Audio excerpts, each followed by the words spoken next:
Welcome to Dubai, everyone. We are here in the Burj Al Arab Hotel. So this is the sail hotel. If you're familiar with it, it looks like a big sail.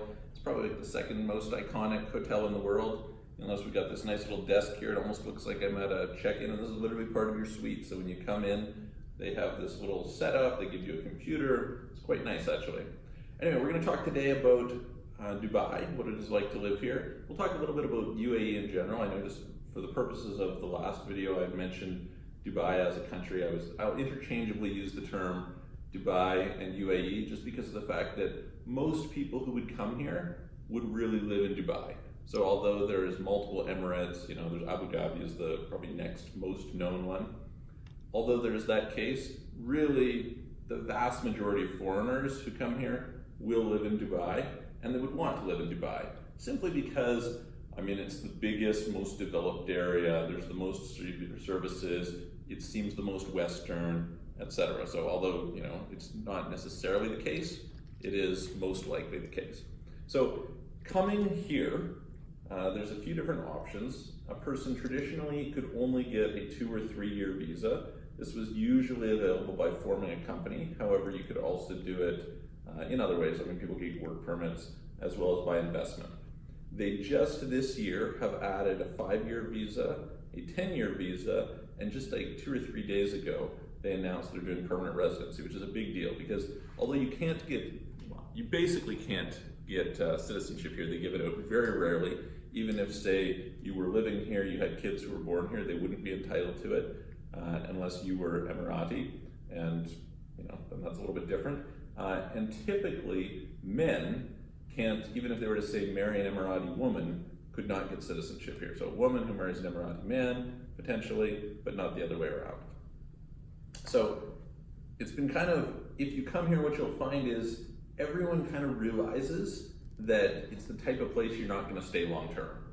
It's the type of place you're planning on leaving. You're here to work, you're here to pursue the opportunities, maybe there's a better life, but realistically you can't stay. And that's changing now with permanent residency, which we'll see. It's probably really good for the country. We'll see how it goes. So what's it like, right? Well, first of all, we have the weather. And so as you might imagine, we're in the desert. The weather is hot. A lot of the area gets really, really hot. Right now it's May. And during the day, it's in the mid 30s. Typically, I think this week, the high is 38 and the low is 34, 32, something like that. And at night, it's kind of 27. So at night, I find it really pleasant. When there's a wind, I find it quite pleasant, but for some people it might be too hot.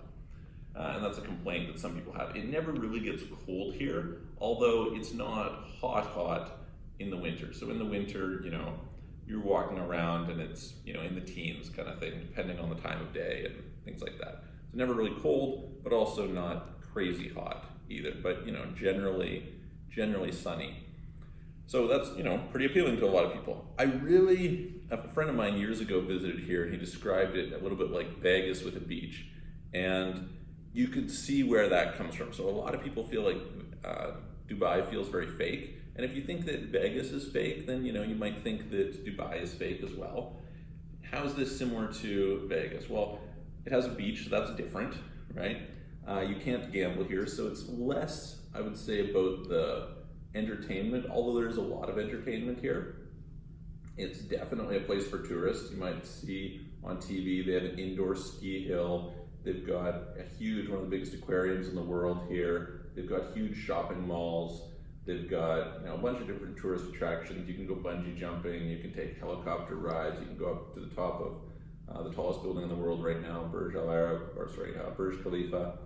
They're building a taller one in Saudi Arabia right now, but for the moment it's still the tallest and it will still be a tremendous tourist attraction. If you've been to Vegas, there's the dancing fountains. There's dancing fountains here, I think twice as big as the ones in Vegas. So they like to do things big in Dubai, which is pretty attractive. It's basically a completely new city. So if you were to compare it to Eastern Europe, where you see all these old communist buildings, you have none of that here. Basically, if you were to see pictures of Vegas or of Dubai, and you can look it up from about 1990, there was basically nothing here, and now you've got this giant financial center, which is quite interesting, right? It's super multicultural in that you have people from all different places. So the last time I was here, we stayed in the Shangri-La, and I believe they said there was 93 different ethnicities just working in the hotel. So that tells you something about how diverse it is. Now, although that's the case, of course, those people aren't involved in the governance of the country. It's still a monarchy. It's still a Muslim country. And so, you'll see a lot of, like as an example, right now it's Ramadan, and so there's Muslim rules going on. That being said, this is definitely the most progressive of the different places in the Middle East. So it's very westernized. If you walk around, you go to the malls, etc., you're gonna see all the North American restaurant chains. So you've got Wendy's, you've got KFC, you've got Shake Shack, you've got Chili's, you've got Krispy Kreme, Tim Hortons for Canadians, on and on and on. There's lots and lots of these options. They've just basically populated this part of the world with all of these North American restaurant chains. And you get that feel in general. You go to the shopping malls, they're big, beautiful malls. I was just at Mall of Dubai today. You go into the bathroom, and this is beautiful bathroom where the stalls they have a separate sink and things in them. So they really do luxury. They're kind of opulent here. There's a great service culture here. Lots of different people to take care of you, and they do a pretty good job of it. It's, I would say, one of the better places in the world for that. The costs are pretty reasonable by world standards in terms of what you get. So taxis are not terribly expensive. They're not super cheap either, but they're definitely not terribly expensive. Hotel rooms are cheap for what you get by world standards. I mean, you have some of the best hotels in the world here, and for the most part, they're quite reasonable.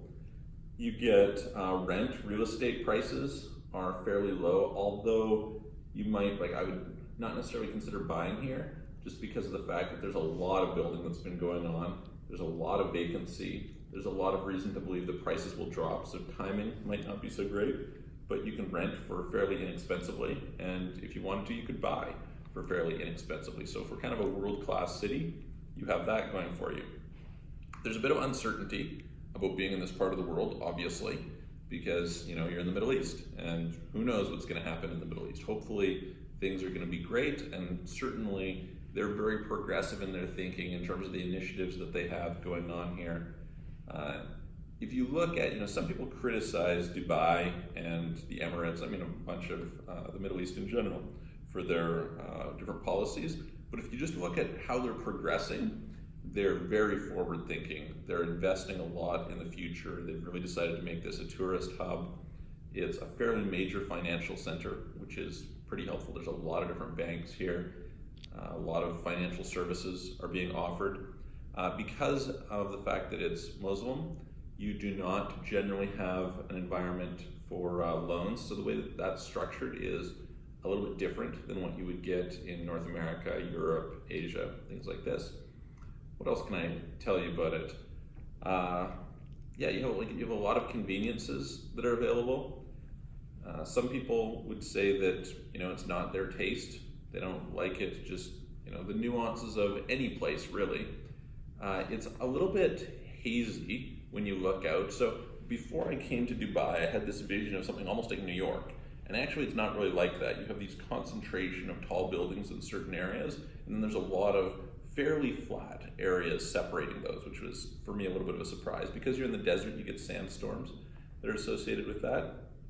You have a beach, so you can go and you can take advantage of the sea if you would like to, which is great. There's lots to do. I think I was with some clients today, and they were mentioning how they really viewed it as a great place for families, because the Sheikh is bringing in, some of the best medical professionals in the world here. I remember reading a number of years ago, they commented that for years people would go from Emirates elsewhere to get medical treatment, and now people come from other parts of the world to Emirates to get medical treatment. So it's just a sign of how things are progressing here.